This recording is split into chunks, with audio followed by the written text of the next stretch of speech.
Mr. Gandhi and the Emancipation of the Untouchables by Babasaheb Ambedkar. Chapter 10.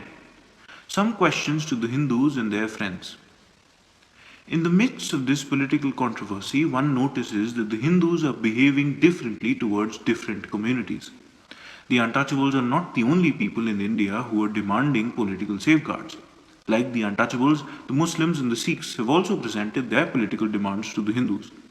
Both the Musulmans and the Sikhs can in no sense be called helpless minorities. On the contrary, they are the two most powerful communities in India. They are educationally quite advanced and economically well placed.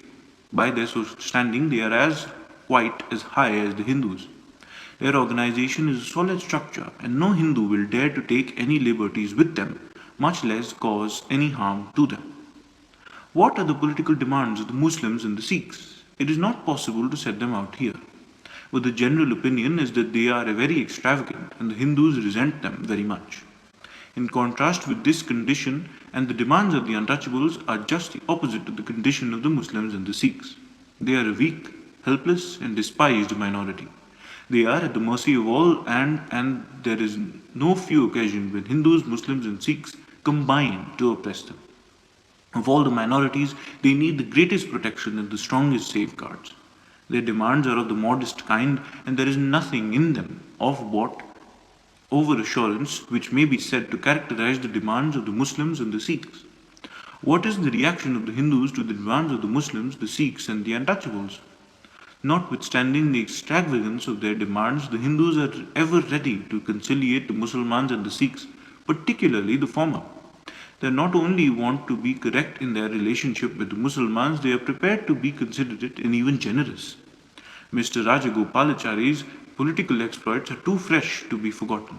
Suddenly, he enrolled himself as the soldier of the Muslim League and proclaimed a war on his own kin and former friends. And for what?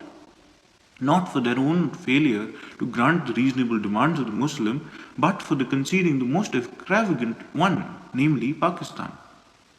What is Mr. Rajagopalachari's response to the demands of the untouchables? So far, I am aware there is no response.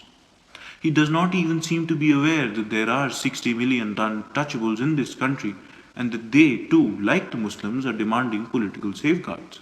This attitude of studied silence and cold indifference of Mr. Rajagopalachari is typical of the whole body of the Hindus. The Hindus have been opposing the political demands of the untouchables with the tenacity of a bulldog and the perversity of a renegade. The press is theirs, and they make a systematic approach to ignore the untouchables. When they fail to ignore them, they buy their leaders, and where they find a leader not open to purchase, they systematically abuse him, misrepresent him, blackmail him, and do everything possible that lies in their power to suppress him and silence him. Any such leader who is determined to fight for the cause of the untouchables, he and his followers are condemned as anti-national. So exasperated the Hindus become by the political demands of the untouchables that they, in their rage, refuse to recognize how generous the untouchables are in consenting to be ruled by a Hindu majority in return for nothing more than a few political safeguards. The Hindus are not aware of what Carson said to Redmond when the two were negotiating for a united Ireland. The incident is worth recalling. Redmond said to Carson, "Ask any safeguards you like for the Protestant minority of Ulster. I am prepared to give them, but let us have a united Ireland under one constitution." Carson's reply was curt and brutal. He said, without asking for time to consider the offer, "Damn your safeguards. I don't want to be ruled by you." The Hindus ought to be thankful that the untouchables have not taken the attitude which Carson took. But far from being thankful, they are angry because the untouchables are daring to ask for political rights. In the opinion of the Hindus, the untouchables have no right to ask for any rights. What does this difference of attitude on the part of the Hindus to the political demands of the different communities indicate? It indicates three things. 1. They want to get all power to themselves. 2. They are not prepared to base their political institutions on the principle of justice. 3. Where they have to surrender power, they will surrender it to the forces of truculence and the mailed first, but never to the dictates of justice. This attitude of the Hindus forms the tragic scene of Indian politics. Unfortunately, this is not the only tragic scene with Indian politics. There is another equally tragic in character. It concerns the friends of the Hindus in foreign countries. The Hindus have created many friends for themselves all over by their clever propaganda, particularly in America, the so called land of liberty. The tragedy is that these friends of the Hindus are supporting a side without examining it, whether it is the side which they are in point of justice or to support. No American friends of the Hindus have, so far as I know, asked what the Hindus stand for. Are they fighting for freedom or are they fighting for power? If the Hindus are fighting for power, are the American friends justified in helping the Hindus? If the Hindus are engaged in a war for freedom, must they not be asked to declare their war aims? This is the least bit these American friends could do. Since the American friends have thought it fit to respond to the Hindu call for help, it is necessary to tell these American friends of the Hindus what wrong they will be doing to the cause of freedom by their indiscriminate and blind support to the Hindu side. What I have to say follows the line of argument which the Hindus themselves have taken. Since the war started, the Hindus, both inside and outside the Congress, demanded that the British should declare their war aims. Day in and day out, the British were told, if you want our help, tell us what you are fighting for. If you are fighting for freedom, tell us if you will give us freedom in the name of which you are waging this war. There was a stage when the Hindus were prepared to be satisfied with the promise from the British that India will have the benefit of freedom for which the British are waging. They have gone a stage further. They are no longer content with the promise, or to put it in the language of a congressman, they refuse to accept a post-dated check on a crashing bank. They wanted freedom to be given right now, before the Hindus could consent to give their voluntary support to the war effort. That is the significance of Mr. Gandhi's new slogan of Quit India. Mr. Churchill, on whom the responsibility of answering these questions fell, replied that his war aim was victory over the enemy. The Hindus were not satisfied. They questioned him further. What are you going to do after you get that victory? What social order you propose to establish after the war? There was a storm when Mr. Churchill replied that he hoped to restore traditional Britain. These were legitimate questions, I agree. But do not the friends of Hindus that think that if it is legitimate to ask the very same questions to Mr. Gandhi and the Hindus? The British had declared war against Hitler. Mr. Gandhi has declared war against the British. The British have an empire. So have the Hindus. For is not Hinduism a form of imperialism, and are not the Untouchables a subject race, owing their allegiance and their servitude to their Hindu master? If Churchill must be asked to declare his war aims, how could anybody avoid asking Mr. Gandhi and the Hindus to declare their war aims? Both say that war is a war for freedom. If that is so, both have a duty to declare their war aims. What does Mr. Gandhi propose to do after he gets his victory over the British? Does he propose to use his freedom he hopes to get to make the Untouchables free, or will he allow the freedom he gets to be used to endow the Hindus with more power than they now possess, to hold the Untouchables as their bondsmen? Will Mr. Gandhi and Hindus establish a new order, or will they be content with the rehabilitation of the traditional Hindu India with its caste and its untouchabilities, with its denial of liberty, equality, and fraternity? I should think that these questions should be asked by those American friends to Mr. Gandhi and the Hindus who are helping them in this so called war of freedom. These questions are legitimate and pertinent. It is only answers to such questions which will enable these American friends to know whether Mr. Gandhi's war is a war for freedom or a war for power. These questions are not merely pertinent and legitimate, they are also necessary. The reason is obvious to those who know the Hindus. The Hindus have an innate and inveterate conservatism, and they have a religion which is incompatible with liberty, equality, and fraternity, that is, with democracy. Inequality, no doubt, exists everywhere in the world. It is largely to conditions and circumstances. But it never has had the support of religion. With the Hindus, it is different. There is not only inequality in Hindu society, but inequality is the official doctrine of the Hindu religion. The Hindu has no will to equality. His inclination and his attitude are opposed to the democratic doctrine of one man, one value. Every Hindu is a social Tory and a political radical.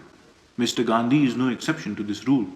He presents himself to the world as a liberal, but his liberalism is only a very thin veneer which sits very lightly on him as dust does on one's boots. You scratch him, and you will find that underneath his liberalism, he is a blue blooded Tory. He stands for the cursed caste. He is a fanatic Hindu upholding the Hindu religion. See how the Hindus read the famous American Declaration of Independence of 1776. The Hindu is mad with joy when he reads the declaration to say that whenever any form of government becomes destructive of these ends, it is the right of the people to alter or to abolish it and to institute new government, laying its foundation on such principles and organizing its power in such forms as to them shall seem most likely to affect their safety and happiness. But he stops there. He never bothers about the earlier part of the declaration, which states, "We hold these truths to be self evident, that all men are created equal, that they are endowed by their Creator with certain unalienable rights, that among these are life, liberty, and the pursuit of happiness, that to secure these rights, governments are instituted among men, deriving their just powers from the consent of the governed." The implementation of this declaration has no doubt been a tragic episode in the history of the United States. There have been two views about this document. Some hold that it is a great spiritual document. Others have held that it immoralizes many untruths. In any case, this character of human liberty was not applied to the blacks. What is, however, important to note is the faith underlying the declaration. There is no doubt about it, and certainly no doubt about the faith of Jefferson, the author of this declaration. He never forgot that while enunciating a long principle, his country decided to take a short step. He wrote, "I am sorry for my countrymen. It may be no recompense to the blacks, but it is by no means small comfort to know that the conscience of the country is not altogether dead, and the flame of righteous indignation may one day also burst forth." The blacks may laugh at this, but the fact is that even this much comfort the untouchables cannot hope to have from the Hindus. People today are proud of the fact that the Hindus are a solid mass. But strange as it may appear to the untouchables of India, this is more a matter of dread than comfort, as the solid South is to the blacks in the United States. What and where could anyone find in India among the Hindus any person with a sense of shame and a sense of remorse, such as was felt by Jefferson? I should have thought the Hindus would be too ashamed of this stigma of untouchability on them to appear before the world with a demand for their freedom. That they clamor for freedom, the pity is that they do get support, is evidence that their conscience is dead, that they feel no righteous indignation, and to them untouchability is neither a moral sitting nor a civil wrong. It is just a sport, as cricket or hockey is. The friends of Mr. Gandhi will no doubt point to him and his work. But what has Mr. Gandhi done to reform Hindu society that his work and life be cited by Democrats as a witness of hope and assurance? His friends have been informed of the H-word, Sevak Sangh, and they continue to ask, is not Mr. Gandhi working to uplift the H-word? Is he? What is the object and aim of this H-word, Sevak Sangh? It is to prepare the untouchables to win their freedom from the Hindu masters, to make them their social and political equals. Mr. Gandhi had never said, had never any such object before him, and he never wants to do this. And I say that he cannot do this. This is the task of a democrat and a revolutionary. Mr. Gandhi is neither. He is a Tory by birth as well as by faith. The work of the H-word, Sevak Sangh, is not to be and to raise the untouchables. His main object, as every self-respecting untouchable knows, is to make India safe for Hindus and Hinduism. He is certainly not fighting the battle of the untouchables. On the contrary, by disturbing through Edgeworth Sevak Sung, petty gifts to petty untouchables, he is buying, benumbing, and drawing the laws of the opposition of the untouchables, which he knows is the only force which will disrupt the caste system and which will establish real democracy in India. Mr. Gandhi wants Hinduism and the Hindu caste system to remain intact. Mr. Gandhi also wants the untouchables to remain as Hindus. But as what? Not as partners, but as poor relations of the Hindus. Mr. Gandhi is kind to the untouchables. But for what? Only because he wants to kill, by kindness, them and their movement for their separation and independence from Hindus. The H. Sevak Sung is one of the many techniques which has enabled Mr. Gandhi to be a successful humbug. Turn to Pandit Jawaharlal Nehru. He draws his inspiration from the Jeffersonian Declaration, but has he ever expressed any shame or any remorse about the condition of the 60 millions of untouchables? Has he anywhere referred to them in the torrent of literature which comes out of his pen? Go to the youth of India if you want. The youths who fill the universities and who follow the Pandit lead are never and ever ready to fight the political battle of India against the British. But what do these children of the leisured class Hindus have done to redress the wrongs their forefathers have done to the untouchables? You can get thousands of Hindu youths to join political propaganda, but you cannot get one single youth to take up the cause of breaking the caste system or of removing untouchability. Democracy and democratic life, justice and conscience, which are sustained by a belief in democratic principle, are foreign to the Hindu mind. To leave democracy and freedom in such Tory hands would be the greatest mistake Democrats could commit. It is therefore very necessary for the American friends of the Hindus to ask Mr. Gandhi and the Hindus to declare their war aims, so that they must be sure that the fight of the Hindus against British is really and truly a fight for freedom. The Congress and the Hindus will no doubt refer their inquiring foreign friends to the Congress resolutions regarding minorities' rights. But I would like to warn the American friends of the Hindus not to be content with the glittering generalities contained in the Congress Declaration of the Minority Rights. To declare the rights of the minority is one thing, and to have them implemented is another. And why should the Hindus and their friends, if they are really friends of freedom, not insist on implementation straight away? Are not the Hindus saying that they would not be satisfied with mere declaration of freedom from the British? Are they not asking for immediate implementation? If they want the British to implement their war aims, why should the Hindus be not prepared to implement their war aims? American friends of the Hindus, I am sure, will not be misled by the Hindu propaganda that this war of the Hindus against the British is a war for freedom.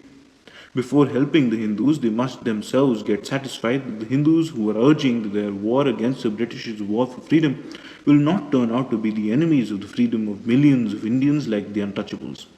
That is the plea I am making on behalf of the 60 millions of untouchables of India. And above all, let not the American friends think that checks and balances in a constitution, the demand for checks and balances suited to Indian conditions, are not necessary, because the struggle is carried on by a people and is carried on in the name of freedom. Friends of democracy and freedom cannot afford to forget the words of John Adams when he said, "We may appeal to every page of history we have hitherto turned over for proof irrefragable that the people, when they have been unchecked, have been as unjust, tyrannical, brutal, barbarous, and cruel as any king or senate possessed of uncontrollable power, the majority has eternally and without one exception usurped over the rights of the minority. If all majorities must be subjected to checks and balances, how much more must it be so in the case of Hindus?" The end.